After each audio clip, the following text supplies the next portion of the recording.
So, welcome to today's lab session. We will look at gene deletions, we will look at single reaction or single gene deletion, and we will also look at how do we build up the minimal reactome for a given organism. So, what is the least set of reactions or what is the smallest set of reactions that need to carry a flux for an organism to survive, and this has interesting offshoots from the synthetic lethality analysis that we were talking about a few videos earlier.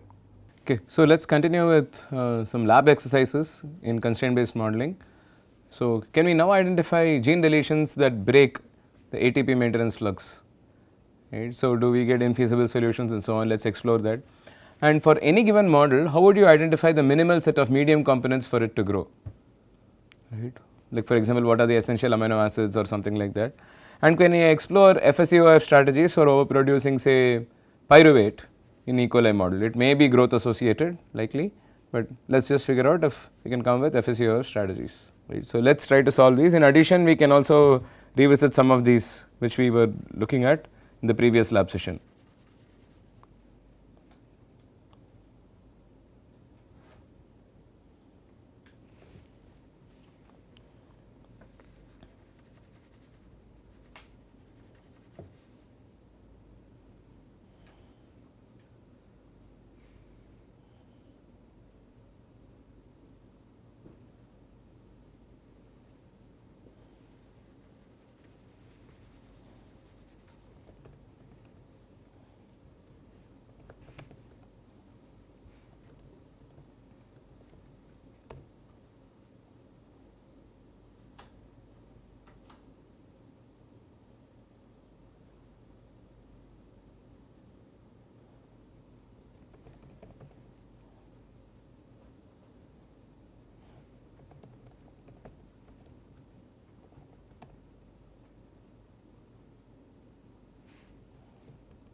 So, if you see there is only one LB which is greater than 0, everything else is 0 or less, and that corresponds to ATP maintenance which is 8.39.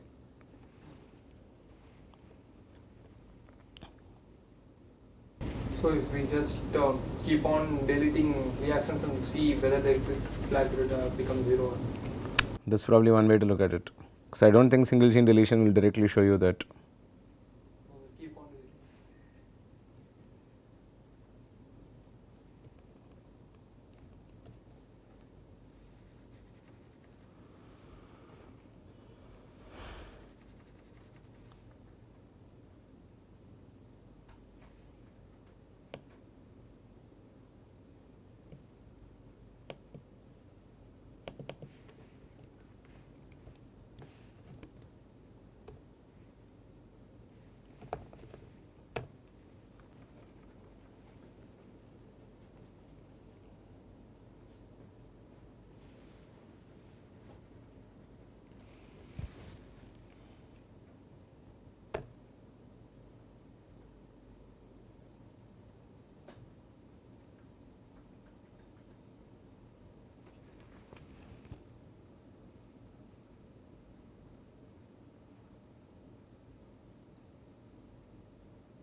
So, how are you going about it?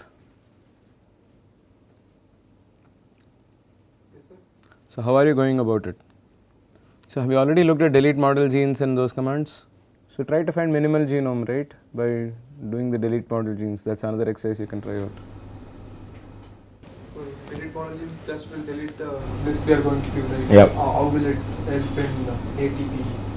So, that's how you will, instead of putting the constraints by yourself, you loop through some genes and you delete them one by one or whatever. Or eliminate in then also if if you make a subset of all the genes, it's like 2 power number of genes, right?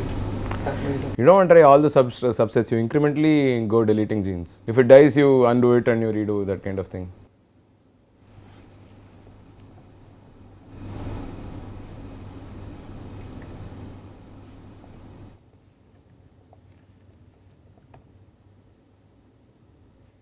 Yeah, so this has effect is like fully one.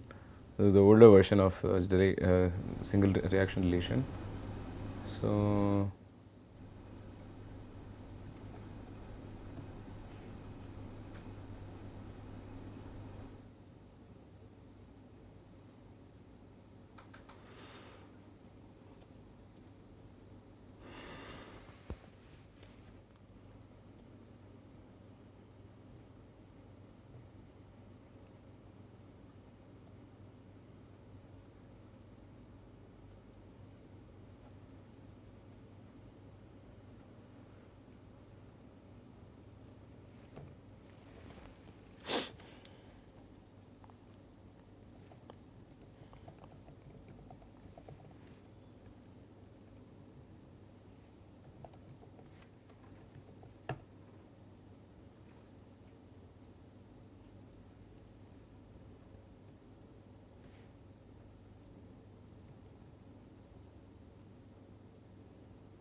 but incremental deletion, no.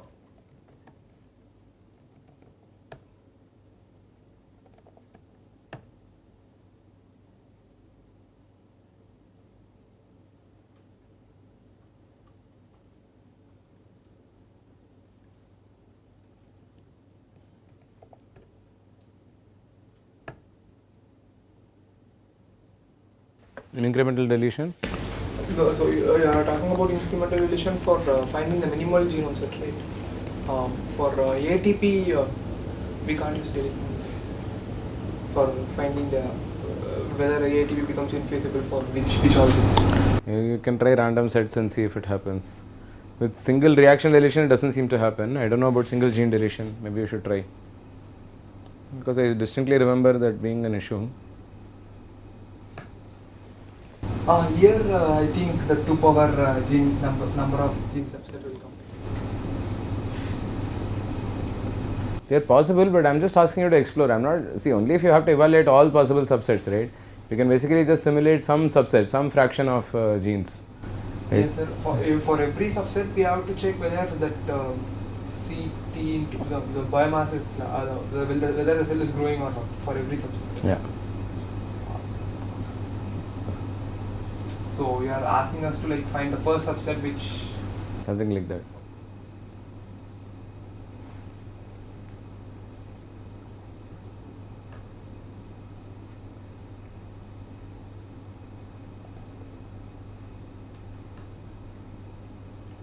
Yeah, so there are several gene deletions that give you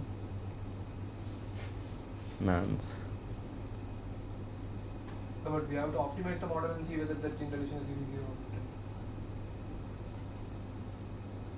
That happens inside of single gene deletion.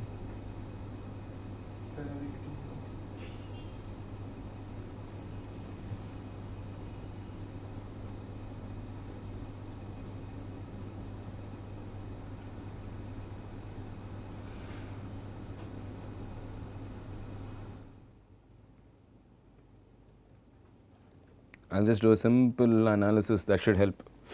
So let's now say, wait, maybe, okay. I was just going to compare between setting ATP to 0 and keeping ATP as is, and see how different are the results. What are the changes, and any of them are infeasible.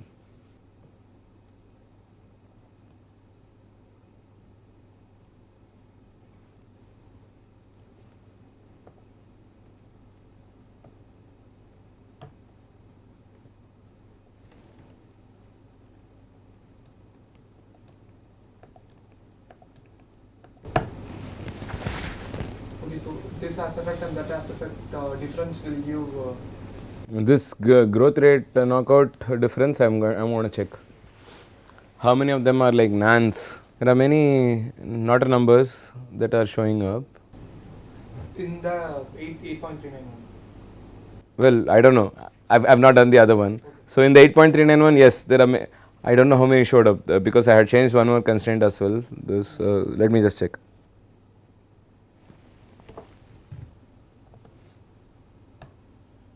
Oh, there was nothing. So I'm at a loss. How to find out deletions that break ATP?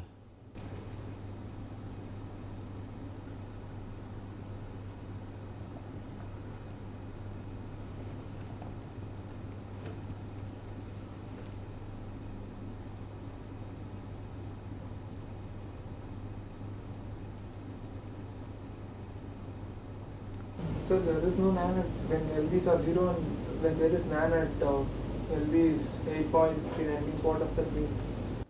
No, in both cases I got no nans. Otherwise, yes. Otherwise, it will be exactly what we want. It turns out that here, but if you look at this is faster cell code, and you look at the criterion. So we are adding a line 100. We are saying if the solution of knockout dot f is less than cutoff into growth rate of wild type, which is like 0.05, or it is nan, we are still adding it to JDL. The list of double gene deletions. JSL, JDL, JNZ, we talked about it.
Also try to identify blocked reactions.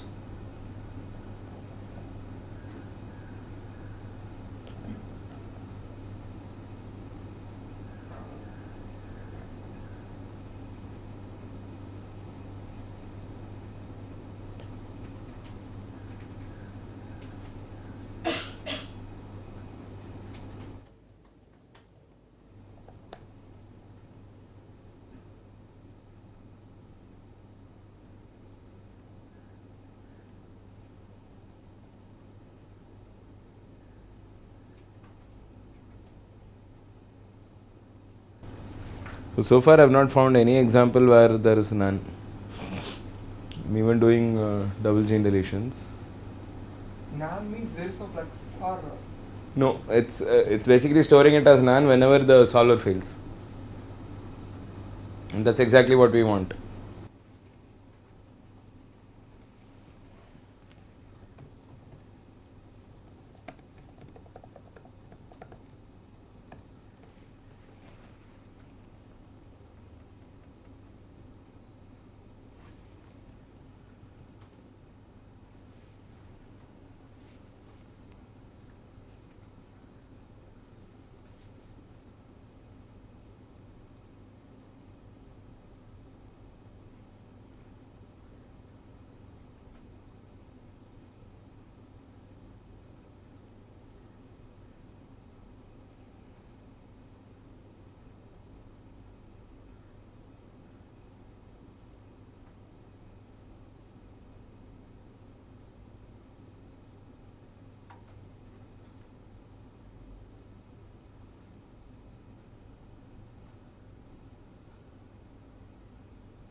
Sir, delete model genes, should we give gene names as list or how the list will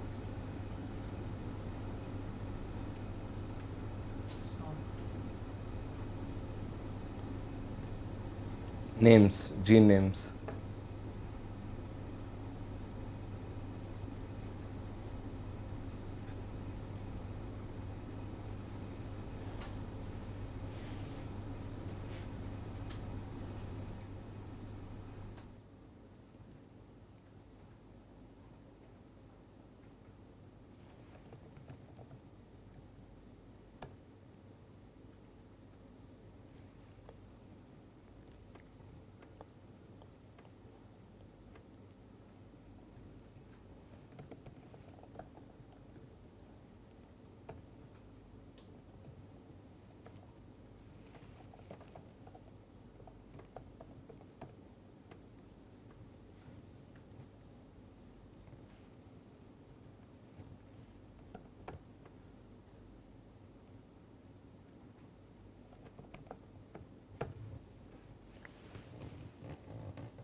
So, in today's lab session we looked at single reaction deletion and how we can try to assemble the minimal reactome for an organism. And in the next video I will conclude constraint based modeling by recapping all the concepts we have covered so far, beginning with the stoichiometric matrix, the kind of constraints that we impose, and again the favorite topic, which is the choice of objective function for flux balance analysis.